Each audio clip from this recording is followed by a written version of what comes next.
ರಾಜ್ಯ ರಾಜಕಾರಣದ ಜೊತೆಗೆ ರಾಜ್ಯಸಭೆ ರಾಜಕಾರಣ ಕೂಡ ತುಂಬಾ ರಂಗೇರ್ತಾ ಇದೆ. ಪ್ರಮುಖವಾಗಿ ಈ ಬಾರಿ ರಾಜ್ಯಸಭೆ ಕರ್ನಾಟಕದಿಂದ ಅಭ್ಯರ್ಥಿ ಆಯ್ಕೆ ಈಗ ಸದ್ಯಕ್ಕೆ ಕಗ್ಗಂಟಾಗಿದೆ ಅನ್ನುವಂಥ ಮಾಹಿತಿ ಲಭ್ಯವಾಗ್ತಾ ಇದೆ. ಇದುವರೆಗೂ ಅಂತಿಮ ಆಗದ ರಾಜ್ಯಸಭೆ ಕೈ ಅಭ್ಯರ್ಥಿ ಈಗ 3 ಹೆಸರುಗಳು ಪ್ರಬಲವಾಗಿ ಕೇಳಿಬರ್ತಾ ಇದೆ. ರಾಜ್ಯಸಭೆಗೆ ನಾಮಪತ್ರ ಸಲ್ಲಿಸೋದಕ್ಕೆ 3 ದಿನ ಬಾಕಿ ಇದೆ.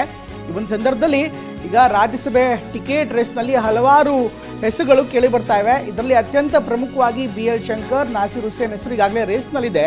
ಇದರ ಜೊತೆಗೆ ದೆಹಲಿಯಿಂದ ಅಂದರೆ AICC ಮಟ್ಟದಿಂದ ಇನ್ನೊಬ್ಬರು ಯಾರಾದರೂ ಕೂಡ ಎಂಟ್ರಿ ಆಗ್ಬೋದು ಅನ್ನುವಂಥ ಮಾಹಿತಿ ಕೂಡ ಲಭ್ಯವಾಗ್ತಾ ಇದೆ. ಒಕ್ಕಲಿಗ ಕೋಟಾರ್ದಡಿ BL ಶಂಕರ್ ಜೊತೆಗೆ GC ಚಂದ್ರಶೇಖರ್ ಹೆಸರು ಕೂಡ ಮುಂಚೂಣಿಯಲ್ಲಿದೆ. GC ಚಂದ್ರಶೇಖರ್ ಕೂಡ ಹಾಲಿ ರಾಜ್ಯಸಭೆ ಸಂಸದರಾಗಿ ಕೆಲಸ ಮಾಡ್ತಾ ಇದ್ದಾರೆ. ಅದ್ರ ಜೊತೆಗೆ ಹೊರ ರಾಜ್ಯದ ಅಭ್ಯರ್ಥಿಗೆ ಆಯ್ಕೆ ಕೂಡ ಆಗುವಂಥ ಸಾಧ್ಯತೆ ಇದೆ ಅಂತ ಹೇಳಲಾಗ್ತಾ ಇದೆ. ಅಭಿಷೇಕ್ ಮನು ಸಿಂಘ್ವಿ ಹೆಸರು ತುಂಬ ಜೋರಾಗಿ ಕೇಳಿಬರ್ತಾ ಇದೆ. ಇನ್ನು ಬೆಂಬಲಿಗರಿಗೆ ಟಿಕೆಟ್ ಕೊಡಿಸೋದಕ್ಕೆ ನಾಯಕರ ನಡುವೆ ಕೂಡ ಪೈಪೋಟಿ ಎಷ್ಟೇ ಜೋರಾಗಿ ನಡೀತಾ ಇದೆ. ಶಂಕರ್ ಅಂದರೆ BL ಶಂಕರ್ ಪರ CM ಸಿದ್ದರಾಮಯ್ಯ ಸರ್ಕಸ್ ಮಾಡ್ತಾ ಇದ್ದಾರೆ. ಅವರ ಪರ ಬ್ಯಾಟಿಂಗನ್ನು ಮಾಡ್ತಿದ್ದಾರೆ. ಇನ್ನು ಕಡೆಗೆ GC ಚಂದ್ರಶೇಖರ್ ಪರ DCM DK ಶಿವಕುಮಾರ್ ಬ್ಯಾಟ್ ಮಾಡ್ತಾ ಇದ್ದಾರೆ ಅಂತ ಮಾಹಿತಿ ಕೂಡ ಲಭ್ಯವಾಗ್ತಾ ಇದೆ. ಅತ್ತ ನಾಸೀರ್ ಹುಸೇನ್ ಪರ AICC ಅಧ್ಯಕ್ಷ. ನಿಮ್ಮ ಉಬ್ಬಿದ ರಕ್ತನಾಳಗಳ ಸಮಸ್ಯೆಗೆ ಎವಿಸ್ ಆಸ್ಪತ್ರೆಯಲ್ಲಿ ಕೇವಲ 30 ನಿಮಿಷದ ಲೇಸರ್ ಚಿಕಿತ್ಸೆಯೊಂದಿಗೆ ಮುಕ್ತಿ ಹೊಂದಬಹುದು.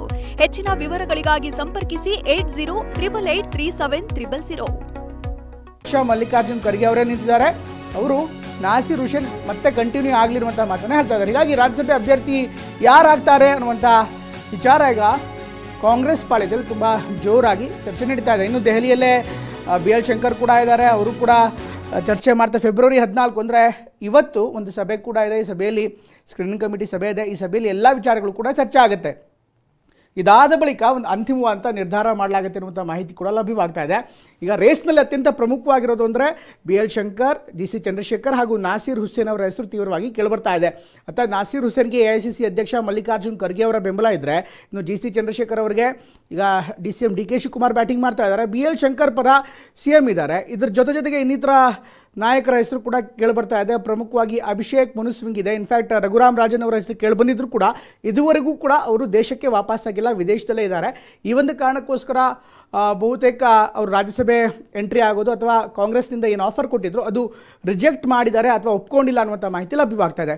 ಇನ್ನು ಹಾಲಿ ಮುಖ್ಯಮಂತ್ರಿಗಳ ರಾಜಕೀಯ ಕಾರ್ಯದರ್ಶಿ ಆಗಿರುವಂಥ ಗೋವಿಂದರಾಜು ಅವರ ಹೆಸರು ಕೂಡ ಮುನ್ನೆಲೆಗೆ ಬರ್ತಾ ಇದೆ. ಅವರು ಕೂಡ ರಾಜ್ಯಸಭೆಗೆ ಎಂಟ್ರಿ ಕೊಡ್ಬೋದು ಅನ್ನುವಂಥ ಮಾಹಿತಿ ಕೂಡ ಲಭ್ಯವಾಗ್ತಾ ಇದೆ. ಅತ್ತ BL ಶಂಕರ್ ಈಗಾಗಲೇ ಪೈಪೋಟಿಯಲ್ಲಿದ್ದಾರೆ. GC ಚಂದ್ರಶೇಖರ್ ಹಾಗೂ ಗೋವಿಂದರಾಜು ಅವರ ಹೆಸರು ಕೂಡ ತುಂಬ ಮುಂಚೂಣಿಗೆ ಬಂದಿರುವಂಥ ಹಿನ್ನೆಲೆಯಲ್ಲಿ ಸಹಜವಾಗಿಯೇ ಈ ಒಂದು ರೇಸ್ ಏನಿದೆ, ರಾಜ್ಯಸಭೆಯ ರೇಸ್ ಏನಿದೆ, ಈಗ ಹೊಸ ತಿರುವನ್ನು ಪಡ್ಕೊಳ್ತಾ ಇದೆ. ಒಟ್ಟಲ್ಲಿ ಯಾರಾಗ್ತಾರೆ ಅನ್ನೋದನ್ನು ನೋಡ್ತಾ ಇದ್ದರೆ ಸದ್ಯಕ್ಕಂತೂ ಎಲ್ಲ ನಾಯಕರು ಒಟ್ಟಾಗಿ ಕನ್ಸೆಸ್ ಬರೋದಕ್ಕೆ ಅಥವಾ ಒಂದು ತೀರ್ಮಾನಕ್ಕೆ ಬರೋದಕ್ಕೆ ಇದುವರೆಗೂ ಕೂಡ ಯಶಸ್ವಿಯಾಗಿಲ್ಲ. ಈ ಒಂದು ಕಾರಣಕ್ಕೋಸ್ಕರ ಇವತ್ತು ಸ್ಕ್ರೀನಿಂಗ್ ಕಮಿಟಿ ಸಭೆ ಕೂಡ ಇದೆ. ಈ ಸಭೆಯಲ್ಲಿ ಎಲ್ಲ ವಿಚಾರಗಳು ಚರ್ಚೆ ಆಗುತ್ತೆ. ಅಂತ ನಾಸೀರ್ ಹುಸೇನ್ ಹಾಲಿ ಸಂಸದರಾಗಿದ್ದಾರೆ, ಇನ್ಫ್ಯಾಕ್ಟ್ ರಾಜ್ಯಸಭಾ ಮೆಂಬರ್ ಆಗಿದ್ದಾರೆ. ಮತ್ತು GC ಚಂದ್ರಶೇಖರ್ ಅವರು ಕೂಡ ಹಾಲಿ ಮೆಂಬರ್ ಆಗಿದ್ದಾರೆ ರಾಜ್ಯಸಭೆಯಿಂದ. ಈಗ ಇವರನ್ನು ಕಂಟಿನ್ಯೂ ಮಾಡಬೇಕಾ ಬೇಡವಾ ಅನ್ನೋದ್ರ ಬಗ್ಗೆ ಚರ್ಚೆ ನಡೀತಾ ಇದೆ. ನಾಸೀರ್ ಹುಸೇನ್ ಅವರ ಪರ ಈಗಾಗಲೇ ಇನ್ಫ್ಯಾಕ್ಟ್ ಖರ್ಗೆ ಅವರೇ ಬ್ಯಾಟಿಂಗ್ ಮಾಡ್ತಾ ಇದ್ದಾರೆ. ಇತ್ತ GC ಚಂದ್ರಶೇಖರ್ ಪರ ಈಗಾಗಲೇ DCM DK ಶಿವಕುಮಾರ್ ಅವರು ಬ್ಯಾಟಿಂಗ್ ಮಾಡ್ತಾ ಇದ್ದಾರೆ. ಒಟ್ಟಲ್ಲಿ ಈ ಒಂದು ರಾಜ್ಯಸಭೆ ರೇಸ್ ಏನಿದೆ ನಿಜಕ್ಕೂ ಈಗ ರೋಚಕತೆಯನ್ನು ಪಡ್ಕೊಳ್ತಾ ಇದೆ. ಈಗಾಗಲೇ ಇನ್ಫ್ಯಾಕ್ಟ್ ಅವಿನಾಶ್ ಈ 2 ಹೆಸರುಗಳಿಗೆ ಹಾಲಿ ಸಂಸದರಾಗಿ ಕೆಲಸ ಮಾಡ್ತಿದ್ದಾರೆ. ಈ ರೇಸನ್ನು ನೋಡ್ತಾ ಇದ್ದರೆ ಈಗ ಮುಂದಿನ ಹಂತದಲ್ಲಿ ಯಾರು ಆಯ್ಕೆ ಆಗ್ತಾರೆ ಅನ್ನೋದು ಕೂಡ ಕಗ್ಗಂಟಾಗಿದೆ. ಇದ್ರ ಜೊತೆಗೆ ಮತ್ತೊಂದಿಷ್ಟು ಬ್ರೇಕಿಂಗ್ ಕೂಡ ಬರ್ತಾ ಇದೆ. ರಾಜ್ಯಸಭೆಗೆ ಕಾಂಗ್ರೆಸ್ ಅಭ್ಯರ್ಥಿ ಆಯ್ಕೆ ಸಂಬಂಧ ಈ ಸುರ್ಜೇವಾಲಾ ಜೊತೆ ಮೀಟಿಂಗು ಮುನ್ನ CM ಮತ್ತು DCM ಈಗ ಚರ್ಚೆ ಮಾಡ್ತಿದ್ದಾರೆ. ಹೆಸರುಗಳನ್ನ ಫೈನಲ್ ಮಾಡುವಂತ ವಿಚಾರಕ್ಕೆ ಸಂಬಂಧಪಟ್ಟ ಹಾಗೆ ಕೆಲವೇ ಕ್ಷಣಗಳಲ್ಲಿ ಕಾಂಗ್ರೆಸ್ನ ಸ್ಕ್ರೀನಿಂಗ್ ಕಮಿಟಿಯ ಸಭೆ ಆರಂಭ ಆಗುತ್ತೆ. ಅದಕ್ಕೂ ಮುನ್ನ DCM ಮತ್ತು CM ಇಬ್ಬರೂ ಕೂಡ ಮುಂಚಿತವಾಗಿಯೇ ಚರ್ಚೆ ಮಾಡ್ತಾರೆ. ಈ ಹೆಸರುಗಳನ್ನ ಫೈನಲೈಸ್ ಮಾಡುವಂತ ವಿಚಾರಕ್ಕೆ ಸಂಬಂಧಪಟ್ಟ ಹಾಗೆ CM ಕಾವೇರಿ ನಿವಾಸದಲ್ಲಿ CM ಮತ್ತು DCM ಚರ್ಚೆ. ಕೆಲವೇ ಕ್ಷಣಗಳಲ್ಲಿ ಕಾಂಗ್ರೆಸ್ ಸ್ಕ್ರೀನಿಂಗ್ ಕಮಿಟಿ ಸಭೆ KPCC ಕಚೇರಿ ತೆರಳುವ ಮುನ್ನ CM ಅವರನ್ನು ಭೇಟಿಯಾದಂಥ DK ಶಿವಕುಮಾರ್ ಕಾರ್ಯಕರ್ತರ ನಿಗಮ ಮಂಡಳಿ ನೇಮಕ ಗೊಂದಲ ಬಗೆಹರಿದಿಲ್ಲ. ಇದರ ನಡುವೆ ರಾಜ್ಯಸಭೆಗೆ ಅಭ್ಯರ್ಥಿ ಆಯ್ಕೆ ವಿಚಾರ ಆಲ್ರೆಡಿ ನಿಗಮ ವಿಚಾರದಲ್ಲಿ ಇನ್ನೂ ಕ್ಲಾರಿಟಿ ಇಲ್ಲ, ಒಂದಷ್ಟು ಅಸಮಾಧಾನ ಇದ್ದೇ ಇದೆ. ಇಂಥದ್ರಲ್ಲಿ ರಾಜ್ಯಸಭೆ ವಿಚಾರ ಮುಂಬರುವಂತಹ ಲೋಕಸಭಾ ಚುನಾವಣಾ ಸಂಬಂಧ ಚರ್ಚೆ ಆಗಲಿದೆ. ಕುತೂಹಲ ಮೂಡಿಸಿದಂಥ CM ಮತ್ತು DCM ಚರ್ಚೆ. ಪ್ರಸನ್ನ ಈ ಬಗ್ಗೆ ಹೆಚ್ಚಿನ ಮಾಹಿತಿಯನ್ನು ನೀಡ್ತಾರೆ ನೇರ ಸಂಪರ್ಕದಲ್ಲಿ. ಪ್ರಸನ್ನ, ಇದೀಗ ರಾಜ್ಯಸಭೆ ಅಭ್ಯರ್ಥಿ ವಿಚಾರಕ್ಕೆ ಸಂಬಂಧಪಟ್ಟ ಹಾಗೆ ಹೆಸರುಗಳು ಮುನ್ನೆಲೆಯಲ್ಲಿವೆ, 5 ಹೆಸರುಗಳು ಆಲ್ಮೋಸ್ಟ್. ಸೊ ಇದರಲ್ಲಿ ಯಾರು ಫ್ರಂಟ್ ರನ್ನರ್ ಇದ್ದಾರೆ, ಯಾರ್ಯಾರ ಪರವಾಗಿ ಯಾರು ನಿಂತಿದ್ದಾರೆ ಅನ್ನೋದು, ಸೊ ಏನಾಗ್ತಿದೆ ಸದ್ಯದ ಅಪ್ಡೇಟ್ ಏನಿದೆ? ಅವಿನಾಶ್, ರಾಜ್ಯಸಭೆಯ ಸ್ಥಾನಗಳಿಗೆ ಚುನಾವಣೆ ನಡೆಯೋದಕ್ಕೆ ಕೆಲವು ದಿನಗಳು ಬಾಕಿ ಇರುವಂತಹ ಹಿನ್ನೆಲೆಯಲ್ಲಿ ಇದೀಗ ನಾಮಪತ್ರವನ್ನು ಸಲ್ಲಿಸೋದಕ್ಕೆ ಇನ್ನು ಒಂದೇ ದಿನ ಬಾಕಿ ಇದೆ. ನಾಳೆ ಅಧಿಕೃತವಾಗಿ ನಾಮಪತ್ರವನ್ನು ಸಲ್ಲಿಸೋದಕ್ಕೆ ಕೊನೆ ಅವಕಾಶ. ಆದರೆ ಇದುವರೆಗೂ ಕೂಡ ಕಾಂಗ್ರೆಸ್ನ ಅಭ್ಯರ್ಥಿಗಳು ಯಾರು ಅನ್ನೋ ಬಗ್ಗೆ ಇನ್ನೂ ಕೂಡ ಒಂದು ಸ್ಪಷ್ಟವಾದಂಥ ಚಿತ್ರಣ ಸಿಕ್ಕಿಲ್ಲ. ಈಗಿರುವಂಥ ಶಾಸಕರ ಸಂಖ್ಯೆ ಆಧಾರದ ಮೇಲೆ ಕಾಂಗ್ರೆಸ್ 3 ರಾಜ್ಯಸಭಾ ಸ್ಥಾನಗಳನ್ನ ಗೆಲ್ಲುವಂಥದ್ದು ಅತ್ಯಂತ ಸುಲಭವಾಗಿದೆ. ಬಿಜೆಪಿಗೆ 1 ಸ್ಥಾನ ಲಭ್ಯ ಆಗುತ್ತೆ. ಆದರೆ ಈ 3 ಸ್ಥಾನಕ್ಕೆ ಯಾರು ಅನ್ನೋ ಬಗ್ಗೆ ಇನ್ನೂ ಒಂದು ಖಚಿತವಾದಂಥ ಮಾಹಿತಿ ಲಭ್ಯವಾಗ್ತಾ ಇಲ್ಲ. ಎಐಸಿಸಿಯಿಂದ ಬಂದಿರುವಂತಹ ಮಾಹಿತಿಯ ಪ್ರಕಾರ ಎಐಸಿಸಿ ನಾಯಕರು ರಾಜ್ಯಸಭೆಗೆ ಕರ್ನಾಟಕದಿಂದ ಎಐಸಿಸಿ ನಾಯಕರೇ ಒಂದು ನಾಮನಿರ್ದೇಶನವನ್ನು ಮಾಡೋದಕ್ಕೆ ಒಂದು ತೀರ್ಮಾನವನ್ನು ತೆಗೆದುಕೊಂಡಿದ್ದಾರೆ. ಬಹುತೇಕ ಅಭಿಷೇಕ್ ಮನು ಸಿಂಘ್ವಿ ಅಥವಾ ಇನ್ಯಾರರ ಒಂದು ಹೆಸರನ್ನ ಎಐಸಿಸಿಯಿಂದ ರೆಕಮೆಂಡೇಶನ್ ಮಾಡುವಂತ ಸಾಧ್ಯತೆ ಇದೆ. ಇನ್ನುಳಿದಂತ ಇಬ್ಬರು ಅಭ್ಯರ್ಥಿಗಳು ಯಾರು ಅನ್ನೋ ಬಗ್ಗೆಯೂ ಕೂಡ ದೊಡ್ಡ ಮಟ್ಟಿಗಿನ ಲಾಬಿ ನಡೀತಾ ಇದೆ. BL ಶಂಕರ್ ಮತ್ತು GC ಚಂದ್ರಶೇಖರ್ ಅವರ ನಡುವೆ ಪೈಪೋಟಿ ತೀವ್ರತರದಲ್ಲಿ ನಡೀತಾ ಇದೆ. BL ಶಂಕರ್ ಮತ್ತು GC ಚಂದ್ರಶೇಖರ್ ಇಬ್ಬರನ್ನೂ ಕೂಡ ಒಕ್ಕಲಿಗ ಸಮುದಾಯದ ಕೋಟಾದಲ್ಲಿ ರಾಜ್ಯಸಭೆಗೆ ಕಳಿಸಬೇಕು ಅನ್ನೋ ಬಗ್ಗೆಯೂ ಕೂಡ ತೀರ್ಮಾನಗಳಾಗ್ತಾ ಇದ್ದಾವೆ.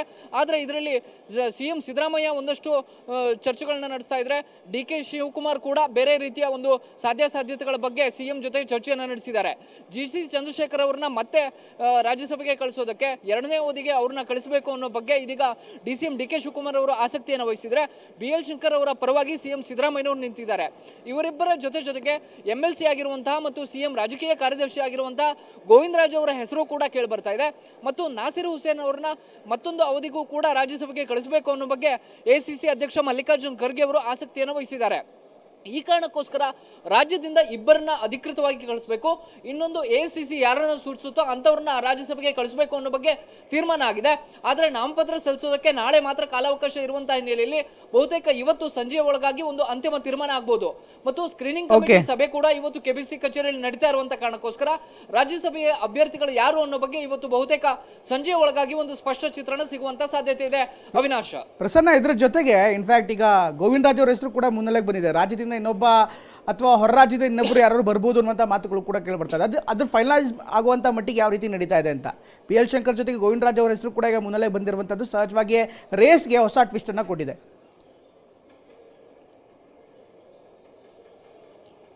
ಹೌದು ಪ್ರಮೋದ್, ಒಕ್ಕಲಿಗ ಸಮುದಾಯಕ್ಕೆ ಹೆಚ್ಚಿನ ಮಾನ್ಯತೆಯನ್ನು ಕೊಡಬೇಕು ಅನ್ನೋ ಬಗ್ಗೆ CM ಸಿದ್ದರಾಮಯ್ಯ ಮತ್ತು DCM DK ಶಿವಕುಮಾರ್ ಇಬ್ಬರು ಕೂಡ ಒಲವನ್ನು ವ್ಯಕ್ತಪಡಿಸ್ತಾ ಇದ್ದಾರೆ.